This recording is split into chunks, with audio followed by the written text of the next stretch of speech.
Paul, I'm so pleased that you've been able to join us today. It's wonderful to have a conversation about these incredibly exciting times. I wanted to start by saying that you're the reason I'm on this journey personally. When I was in California visiting world leaders, obviously the Better Meat Company was one of the first places I went. And I had been given by a mutual friend of ours, Jen Skiff, a copy of your book when you first published it. Lisa, it's a real pleasure to be with you, and thanks for coming to the Better Meat Co. I think it's funny that you were on a U.S. tour. You could have gone to the governor's mansion in California. You could have gone to the White House, the U.S. Capitol, but the Better Meat Co. was on your list of monuments to which to make a pilgrimage. So we are very honored and grateful to host you. And for those who don't get a chance to come to the Better Meat Co. in Sacramento, California, the lab has a large, about maybe like 40 foot or maybe like a 13 meter wide mural. And that mural depicts the past, the present, and the future of meat consumption by humanity. In the past, we, of course, for thousands of years could only get meat by hunting animals or by eating animals who had been killed by predators, and we scavenged the remains. But that's how we obtained meat for thousands of years. Then, a few thousand years ago, we began domesticating animals, and we started keeping them in confined spaces like corrals so that it would be easier to eat and we didn't have to rely on hunting wildlife. Eventually, now fast forward to maybe around 70 years ago, and we started confining animals in tighter and tighter spaces, in industrialized warehouses, often even in cages where they can't barely move an inch their entire lives. And that's the present. That's the way that we farm most animals for food today, is in overcrowded warehouses. The animals hardly ever go outside except when they're on the back of a slaughter-bound truck. But the future, I don't believe, entails a return to the past. I don't believe the future is going to be one in which humanity is hunting down wildlife to try to feed 8 billion of us who inhabit the planet today. The future, rather, is one in which we divorce meat production from animal slaughter, in which we can recreate the meat experience, but without animals. And there's lots of ways that we've divorced various parts of our economy from the exploitation of animals already. For thousands of years, we harpooned whales in order to light our homes with whale oil. We don't do that anymore, largely because kerosene and eventually electricity were invented. For thousands of years, we would live pluck geese in order to write with quill pens. We don't do that anymore because metal fountain pens were invented. And so when you look at all of these areas of animal exploitation that ended, they usually end not because there is a humane campaign or a sustainability concern that is raised. Rather, they end because there's a new innovation that renders the old practice obsolete, that makes the thing that we had done for thousands of years seem archaic. And I believe that with technologies like what we at the Better Meat Co. are pursuing through the microbial fermentation process to recreate meat without animals, that we will one day see a factory farm as archaic as we today see a whaling ship.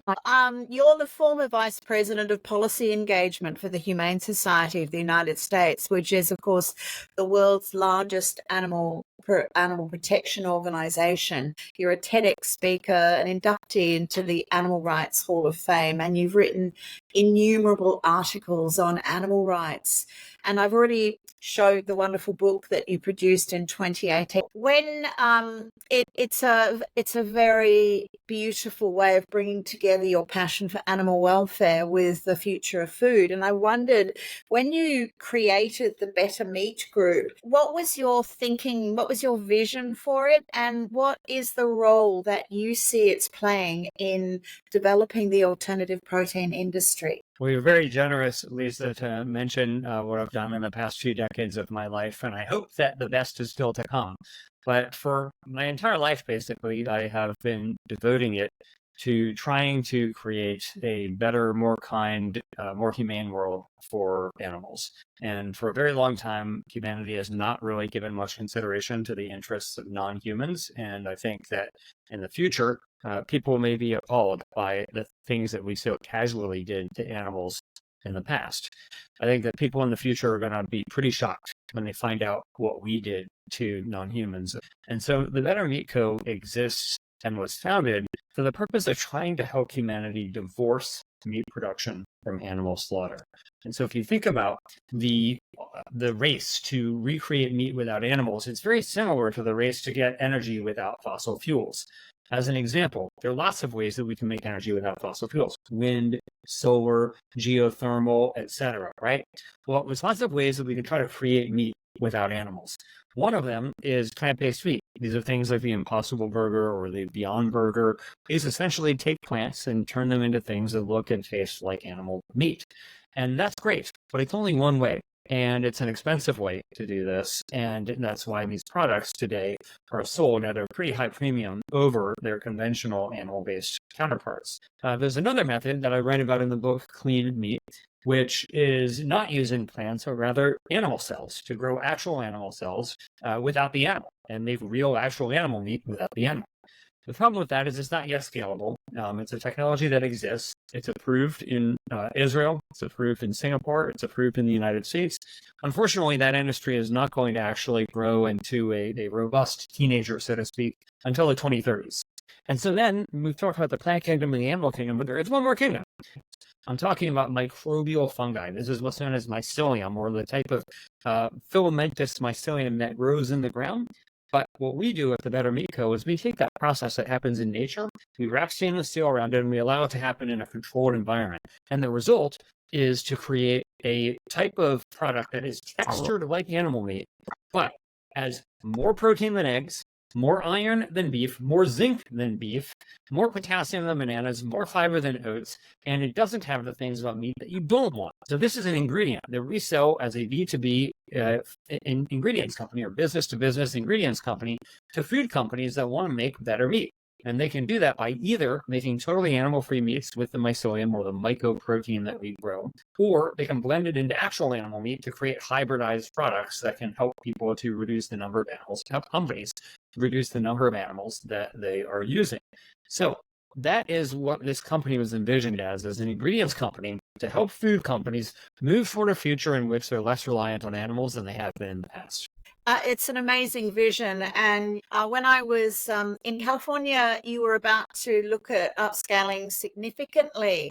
Is that still on the cards? It is still on the cards, and we're actually even looking at Queensland, Australia. So the primary thing that the primary ingredient that goes into our fermenter to make our mycoprotein is sugar. And Queensland, of course, grows a lot of sugar. And so what we can do is take that sugar and convert it into a high-quality protein, kind of in the same way that you would take corn and feed it to a cow, and you get beef in the end, right?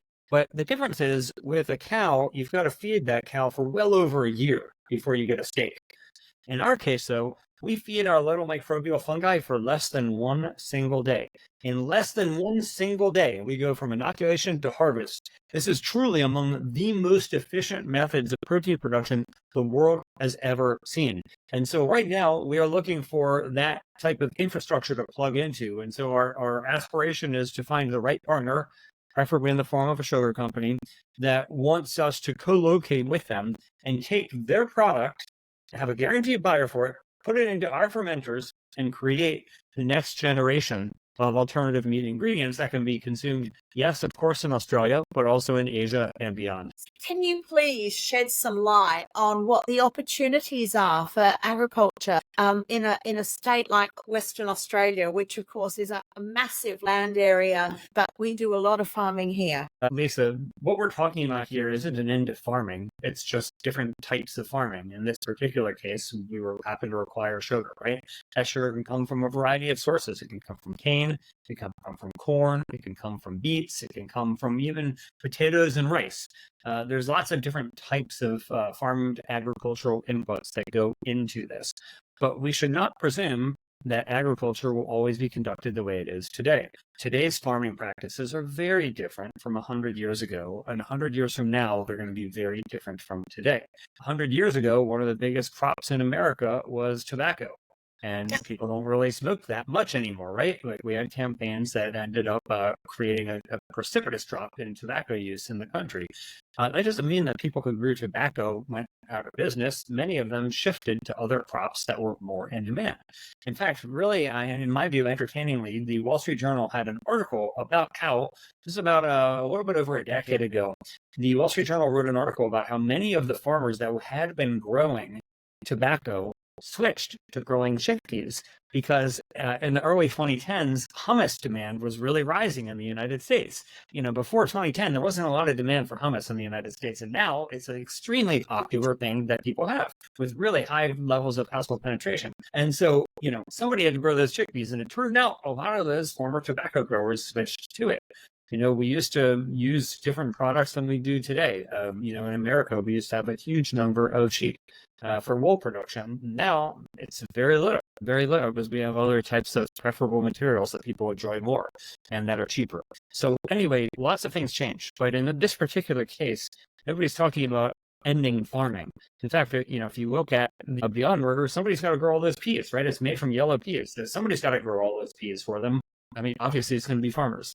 Thank you, Paul. I have a final question for you, which I hope you appreciate the context. If you were to be granted a superpower to make a change to the global world's food system to ensure sustainability of not just of humanity, but of animals and the planet, can you tell me what that change would be? I think that I might change human preferences to really love things like lentils, right? So, the problem is, like, people really want meat, right? If you have most people's favorite choice between having a burger and lentil soup, 9 out of 10 people are going to choose the burger, right? Because for millions of years, humans evolved to really desire meat. And that is a problem for the planet, it's a problem for public health, and it's a problem for animal welfare. And so I wish that people were content to just eat things like lentil soup and bean and rice burritos and other things, which frankly, I know a lot of people like eating them. I like eating them. It's great. But these are generally perceived as the diets of nations that are underdeveloped, right? So if you look at countries that have people escaping poverty right now, countries like China, India, Brazil, where hundreds of millions of people have escaped poverty and joined the middle class, obviously, that's fantastic. We want people to escape poverty. But one of the side effects is much, much higher environmental footprint, including much higher meat demand. And so if we could enjoy the benefits of modernity from having a high energy lifestyle with renewable energy, right? So we can have the things that we like air conditioning and other things that in the developed world we like, and enjoy the diet that humanity has subsisted on for a long time, which was maybe not entirely plant-based, but a lot of things like lentils and bean and rice and beans and vegetables and so on. I think that would be pretty fantastic. However, I'm now realizing that the superpower to which you have generously granted me, I appreciate that, Risa, would require maybe some type of change in human biology. So I'm going to go a little bit lower down on my list of requests here and also say I would probably internalize the cost of meat production. So we have enormous public support, public dollars support from federal and state governments around the world to keep the price of meat low. And it would be preferable if the better options were actually less expensive. Just in the same way that solar and wind, you can be cheaper than oil and coal in order to support a transition to renewables. We need the alternative meats to be less expensive than the animal-based meats. So those are some of the things that I would recommend. And of course, also support for creation of biomanufacturing. So whether it's in Queensland or somewhere else, governments should be supporting the creation of biomanufacturing facilities that can create the foods like what we at the Better Meat Co are doing. So those are a few of my wish lists, and I'm so grateful for the powers which you have granted me. It's very generous of you. Paul, thank you so much. I think we can all agree that it's a very exciting future. It's just waiting for us, but we actually have to reach out and take hold of it. And that's scary. Everyone knows change is scary. Change on the level that we're talking about is incredibly challenging. I can't wait to see those products that you're producing available in Western Australia. Thank you so much. Thank you so much, Lisa. I'll tell you one final parting thought. Everybody hates change, but everybody loves innovation.